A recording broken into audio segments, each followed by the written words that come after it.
வணக்கம். தரமைந்து புலமைப்பரிசில் பரீட்சைக்கு மாணவர்களை நீண்ட காலமாக தயார்படுத்தி வருகின்ற ஆசிரியராகிய நான் ஆரம்ப காலங்களில் நேரடி வகுப்புகளையும் பிற்பாடு பயிற்சித்தாள்கள், பரீட்சைத்தாள்கள், பயிற்சி புத்தகங்கள் போன்றன வெளியிட்டு என்னுடைய ஓரளவு ஆற்றல்களை மாணவர்களுக்கு பகிர்ந்தேன் என்பதை மன மகிழ்ச்சியோடு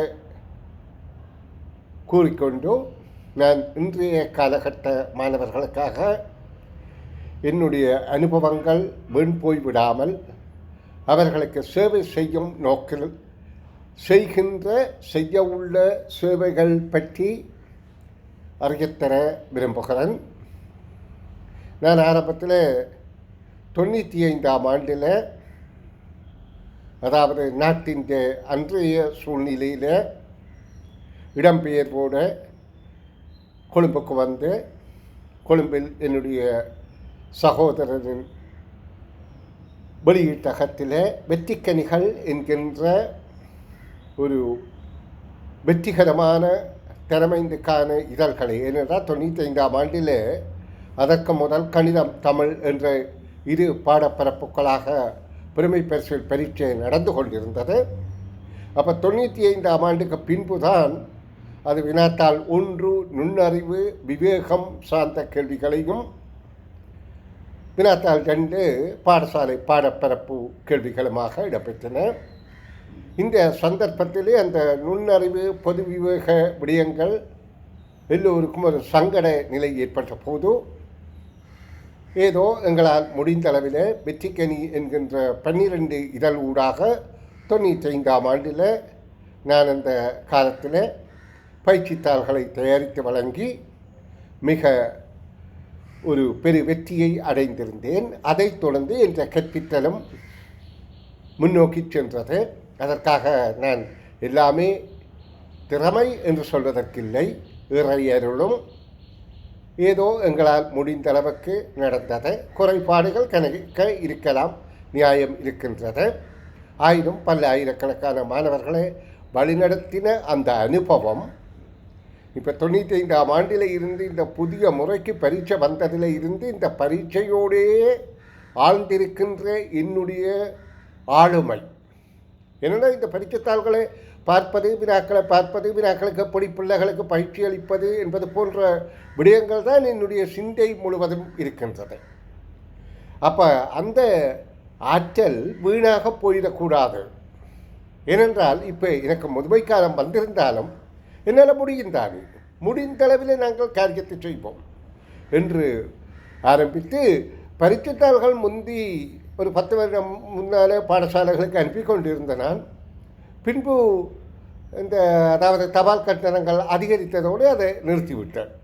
ஆனால் இப்போ மீள 2026ஆம் ஆண்டுக்கு 25லேயும் அனுப்பினான் பாடசாலைகளுக்கு. அது கொஞ்சம் குறைவாக பெற்றார்கள். ஆனால் 2026 என்னிடம் கணிசமான நான் மனம் மகிழக்கூடிய முறையில் கிட்டத்தட்ட 4000 சொச்ச பேப்பர்களை அச்சடித்து 300க்கு மேற்பட்ட பாடசாலைகளுக்கு அனுப்பக்கூடிய ஒரு சந்தர்ப்பம் கிடைத்திருக்கின்றது.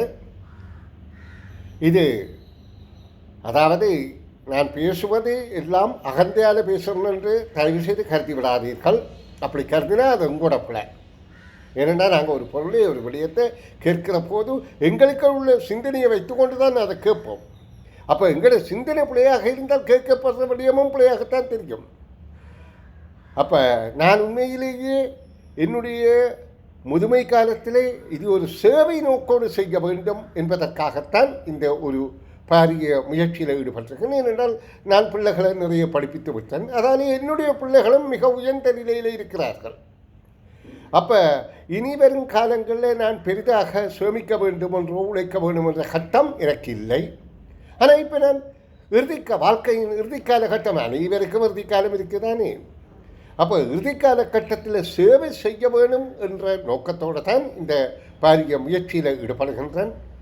அப்போ 2026ஆம் ஆண்டுக்கு பாடசாலைகளுக்கு 20 மாதிரி பரீட்சை தாள்கள், ஒவ்வொன்றும் 8 பக்கங்களை கொண்டது.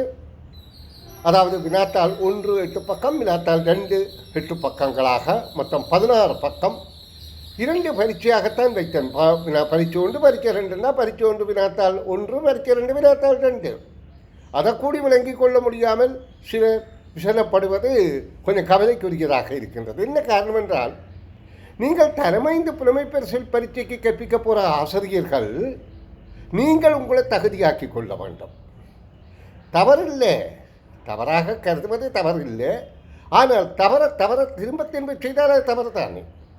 அப்போ நாங்கள் எங்கள் தவறுகளை திருத்திக் கொள்வதற்கு நாங்கள் முயற்சி செய்ய வேண்டும், விடயங்களை தேட வேண்டும், அறிய வேண்டும், பிள்ளைகளுக்கு வழங்க வேண்டும், எங்கள் சிந்தனைகள் சீரியதாக இருக்க வேண்டும். அப்போ நான் இப்போ 390 ரூபாப்படி பாடசாலைகளுக்கு அந்த பயிற்சித்தாள்களை அனுப்பி, அதாவது இதுவரையில் விண்ணப்பித்த பாடசாலைகளுக்கு 2 கட்டங்களாக பயிற்சித்தாள்கள் அனுப்பிட்டேன். இனி விண்ணப்பித்துக் கொண்டிருக்கிற பாடசாலைகளுக்கு அனுப்பி கொண்டு தான் இருக்கின்றேன். காரணம் என்று சொன்னால், இந்த பரீட்சைத்தாள் இல்லை என்று சொல்வதற்கு எனக்கு விருப்பமில்லை. இது மாணவர்களுக்கான ஒரு படைப்பு. ஆனால் ஒரு விண்ணப்ப முடிவு திகதியை நிர்ணயிக்கிறேன். ஏனென்று சொன்னால், அந்த விண்ணப்ப முடிவு திகதியில் நான் உள்ளதை எல்லாருக்கும் கேட்குற எல்லாருக்கும் வழங்க வேணும். அதுக்கு பிறகு இருக்கிறத பொறுத்து செய்கிறது. அப்போ இப்போவும் பரீட்சைத்தாள் அனுப்பி கொண்டு தான் இருக்கிறேன். அது 390 ரூபா ஒரு பாடசாலைக்கு 20 பரீட்சைத்தாள்கள் என்றால் நிச்சயமாக மனந்திறந்து சொல்கிறேன். அதிலே எனக்கு லாபம் என்பது மிக சொற்ப வீதம், ஒரு 10 வீதத்திலும் குறைவு. ஏன் இந்த 10 வீதம் இருக்குன்னு நீங்கள் கேட்கலாம். ஏதோ உழைப்புக்கு ஊதியம் தேவைதானே. அப்போ 10 வீதத்திலும் குறைவாக இப்போது தொழில் செய்கிற போது, கற்பித்தல் சார்பாக நாங்கள் ஒரு பரீட்சைத்தாளை அடிக்கின்ற போது, பரீட்சைத்தாள் உற்பத்தி விலையோடு அந்த பரீட்சைத்தாள்களை விற்கின்ற புத்தகசாலைகளுக்குரிய விற்பனை கழிவுகளோடு அந்த பரீட்சைத்தாள்களில் மிஞ்சிற சேதமடைகின்ற பிரதிகளுக்காகவும் ஒரு தொகையை கூட்டி இந்த வகையில் விலை நிர்ணயிக்கின்ற போது ஒரு பரீட்சைத்தாளை உற்பத்தி செய்கிற விலையிலிருந்து 3 மடங்கு விற்பனை விலையாக நிர்ணயிப்பது நியதி. சிலர் 3.5 3.5 மடங்கு கூடி நிர்ணயிப்பார்கள். ஏனென்று சொன்னால், மிஞ்சினால் இது ஒன்றும் செய்ய முடியாது. இது கடதாசி மிஞ்சினால் 3000 ரூபாவுக்கு உரிய கடதாசி 30 ரூபாய்க்கு கூடி விற்க முடியாது. அப்போ அதற்காக அவர்கள் இந்த மாதிரி விலை நிர்ணயிக்கிறது நியதி. இப்போ என்னை பொறுத்தவரையில் இந்த பரீட்சைத்தாள்களில் நான் உற்பத்தி விலையோட உண்மையாக மனம் திறந்து சொல்கிறேன், 10 வீதம் அந்த உற்பத்தி விலையோட 10 வீதம் மேலதிகமாக படுத்தி இந்த பரீட்சைத்தாளுக்கு விலை நிர்ணயித்து பாடசாலைகளுக்கு அனுப்பியிருந்தேன். அதிபர்கள், ஆசிரியர்கள், பெற்றோர்கள், மாணவர்கள் அதற்கு மிகுந்த மதிப்பளித்திருப்பது எனக்கு மிகுந்த சந்தோஷத்தை தருகின்றது. இதை தொடர்ச்சியாக செய்வேன். ஏனென்று சொன்னால், இது எனக்கு ஒரு கிடைத்த அரிய சந்தர்ப்பம். இதன் மூலம் என்னுடைய அனுபவம் பிள்ளைகளுக்கு ஊட்டப்படுகின்றது. இப்போ நான் நேரடி வகுப்பு செய்வதில்லை. அடுத்தது சூம் வகுப்பும் மிக மட்டுப்படுத்தப்பட்ட எண்ணிக்கையில் தான் செய்து கொண்டிருக்கிறேன். ஏனென்றால் நேரடி வகுப்பு செய்வதற்கு எனக்கு என்னுடைய முதுமை காரணமாக சில பிரச்சனைகள் இருக்கலாம். ஏனென்று சொன்ன உள்ளபடி சொல்கிறேன், சில வேளை பிள்ளைகள் கூறுவது எனக்கு தெளிவாக விளங்காமல் இருக்கும். அப்போ கேட்கும் சக்தி கொஞ்சம் குறைவாக இருக்கின்றது. அந்த கட்டத்தில் நான் பிள்ளைகளை ஏமாற்ற விரும்பவில்லை. அதால் நேரடி வகுப்பை நிறுத்திவிட்டேன். அடுத்த 2வது, இதில் சூம் வகுப்பு செய்கின்ற போதும் எனக்கு அது ஒரு திருப்திகரமாக இல்லை. காரணம் என்னென்னு சொன்னால், பிள்ளை எங்கேயோ இருக்கிற, ஆசிரியர் எங்கேயோ இருக்கிறார். நேரடியாக பிள்ளையை கண்காணிக்க முடியதில்லை. நேரடியாக பிள்ளையை பார்த்தால் பிள்ளையை முகத்தை கொண்டே டக்கண்டு பார்த்து என்ன செய்கிறன்றதை நாங்கள் அறிந்து கொள்ள முடியும். அப்போ வகுப்பில் சூம் வகுப்பில் கன பிள்ளைகளுடைய வீடியோக்களை பார்த்து கொண்டு கற்பிப்பதில் பெரிய பயன் எனக்கு கிடைப்பது போல. ஆனால் கிடைத்திருக்கு, இல்லை என்று சொல்கிறதுக்கு இல்லை. ஆனால் திறமையான மாணவரை இதில் பங்கு பற்றின பலன் இருக்கிறது. அதாவது சூம் வகுப்பு எப்படி இருக்கணும்னா, திறமையான மாணவரை அதித்திறமையாக மாற்றத்துக்கு அவர்களை இதில் ஈடுபடுத்தலாம். அவர்களுக்கு ஆர்வம் இருக்கின்றது, தேடல் ஆர்வம் இருக்கின்றபடியால் அவர்கள் நன்றாக கற்று பலன் அடைவார்கள். மற்றும்படி அந்த நிகழ்நிலை வகுப்பு பெரிய பயன் என்பது இல்லை என்பதை நான் உண்மையாக ஒப்புக்கொள்கின்றேன். ஆயினும் நான் நடத்துகின்றேன். காரணம் என்றால் திறமையான அதிதிறமையான ஒரு சில மாணவர்கள் தொடர்ந்து அதில் ஈடுபடுகின்றார்கள். இனிவரும் காலங்களிலேயும் திறமையான மாணவர்களை மட்டும் அதில் ஈடுபடுத்துங்கோ.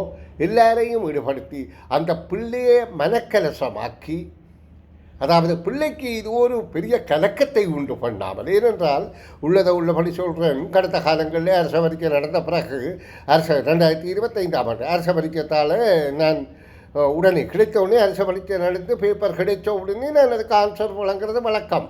காரணம் என்னென்று சொன்னால், ஆசிரியர்கள், பெற்றோர்கள், பிள்ளைகள் தாங்கள் செய்த பிள்ளைகளை உடனடியாக அறிந்து கொள்ளக்கூடியதாக. சில வேளை அந்த ஆன்சரில் கூடி 1-2 தவறு இருக்கலாம், ஆனால் 99% சரியாகத்தான் இருக்கும். அப்படி நான் இந்த ஆன்சரை அனுப்பிய போது அதில் வந்த கொமெண்டோட்டில் கேட்டிருந்தார்கள், என்ன இனியாவது பிள்ளைகளை நிம்மதியாக இருக்க விட மாட்டீங்களோ ஒன்றும். அப்போ உண்மையிலே ஒரு தாய் தான் அதை கேட்டிருந்தார். அது சரியான ஒரு கேள்விதான். ஏனென்று சொன்னால், குழந்தைகளை 10 வயது குழந்தைகளை வருத்துவது போல சிலர் கருதுகிறார்கள். அது வருத்த வேண்டிய அவசியம் இல்லை. அது அவர்களுடைய அறியாமை என்பது புலனாகின்றது. பிள்ளைகளை, அதாவது பிள்ளைகளில் ஒரே தரத்திலே எல்லா பிள்ளையும் இருக்க போகிறதில்லை. மந்தகதியில் இருப்பார்கள், சாதாரணமாக இருப்பார்கள், திறமையாக இருப்பார்கள். இப்போ இந்த பரீட்சையை பொறுத்தவரை திறமையில் பிள்ளையை அதித்திறமையாக மாற்றுவதான் நோக்கமே ஒழிய, மந்தகதியில் உள்ள பிள்ளையை அதித்திறமையாக மாற்றுவதோ சாதாரண பிள்ளையை அதித்திறமையாக மாற்றுவதோ இல்லை. அப்போ நாங்கள் மந்தகதி சாதாரண பிள்ளைகளை அவர்களுக்குரிய முறையில் வழிநடத்த ஒழிய அவர்கள்ட்ட இருந்து நாங்கள் பெருசாக எதிர்பார்க்கக்கூடாது. அதுக்காக இந்த மந்தகதி சாதாரணம் வாழ்க்கை முழுக்க அப்படித்தான் என்று இல்லை.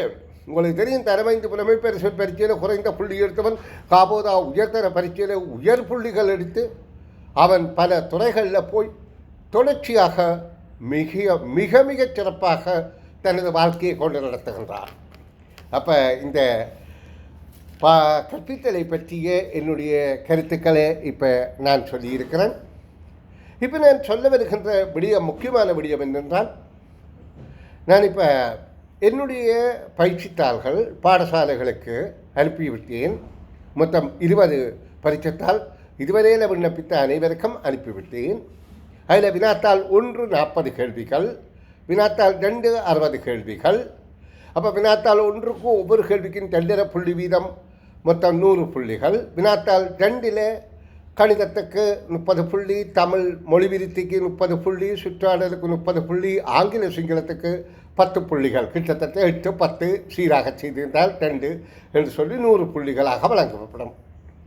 அப்போ இதில் வினாத்தாள் 2 பாடசாலை பாடப்பிறப்பு என்றதால் நான் பாடசாலைகளுக்கு பயிற்சித்தால் அனுப்புகின்ற சந்தர்ப்பத்தில் அதற்கு விடைகள் இணைக்கவில்லை. வினாத்தாள் 1 ஓரளவு நுண்ணறிவு பொது விவேகம் சார்ந்த கேள்விகள் இருக்கின்றபடியால் அதற்கு விடைகளை நான் வழங்கியிருக்கிறேன். அந்த விடைகளை காணுகின்ற விளக்கங்கள் ஓரளவு இலகுபடுத்தி, அதான் சொன்னேனே முதலே, பிள்ளைகளை கஷ்டப்படுத்தாமல் மெல்ல கற்கின்ற பிள்ளைகளை கூடி நாங்கள் ஓரளவு நல்ல புள்ளிகளை பெற வைத்து அவர்களை உயர்ந்த நிலைக்கு கொண்டு வர முடியும். இப்போ 5ஆம் ஆண்டு புலமை பரிசில் பரீட்சையிலேயே நீங்கள் நன்றாக நோக்கி பாருங்கோ, ஒரு புள்ளி குறைந்த புள்ளி எடுத்த பிள்ளை, அதாவது வெட்டுப்புள்ளிக்கு அண்மையில் எடுத்த பிள்ளை காபோதா உயர்த்தத்தில் சிறப்பான புள்ளி எடுத்திருக்கு. என்ன காரணம்? அவன் வெட்டுப்புள்ளிக்கு அண்மையில் போய் அவன் இள நெஞ்சில் ஒரு உறுத்தல் ஏற்படுகின்றது. என்ன உறுத்தல்? என்னடா, நான் இந்தளவு முயற்சி செய்தும் என்னுடைய திறமை சரியாக வழிகாட்டப்படவில்லை, நான் இன்னும் முயற்சி செய்வேன் என்று சொல்லி அதே முறையில் கற்கின்றான். அவன் உயர்தர பரீட்சைகளில் சிறந்த பெறுபேறு பெறுகின்றான். அந்த முறையில் அந்த பிள்ளைகளுக்கு விளங்குகிற மாதிரி வினாத்தாள் 1க்கு விடை காணுகின்ற விளக்கங்கள் இப்பொழுது நான் 2 பயிற்சிகளுக்கு வினாத்தாள் விடை 1க்கு விடை காணுகின்ற விளக்கங்கள் காணொலிகளாக தயார் செய்து, ஆனால் அதை நான் பப்ளிக்கில் விடவில்லை, ப்ரைவேட்லி எனக்கு மட்டும் வைத்திருக்கவில்லை. அன்லிஸ்ட் என்பதன் ஊடாக யூடியூப் சேனல் ஊடாக இந்த ஆசிரியர் குழாமுக்கு மட்டும் அன்லிஸ்ட் சேனலில் அன்லிஸ்ட் ப்ரைவேட் பப்ளிக் என்று இருக்குது. ப்ரைவேட்னா எனக்கு மட்டும், பப்ளிக் என்று சொன்னால் எல்லாருமே பார்க்கலாம். இதெல்லாம் இப்போ பப்ளிக்கில் நான் போடுவேன். மற்ற அன்லிஸ்ட்ன்றது அந்த நான் லிங்க் அனுப்புகிற ஆசிரியர்கள் பாடசாலைகள் மாத்திரம்தான் பார்க்கக்கூடிய அந்த மாதிரி அன்லிஸ்டாக அனுப்பி கொண்டிருக்கிறேன். தொடர்ந்து 20 முன்னோடி வினாத்தாள் ஒன்றுக்கும் நான் அவ்வாறு காணொலிகள் அனுப்புவேன்.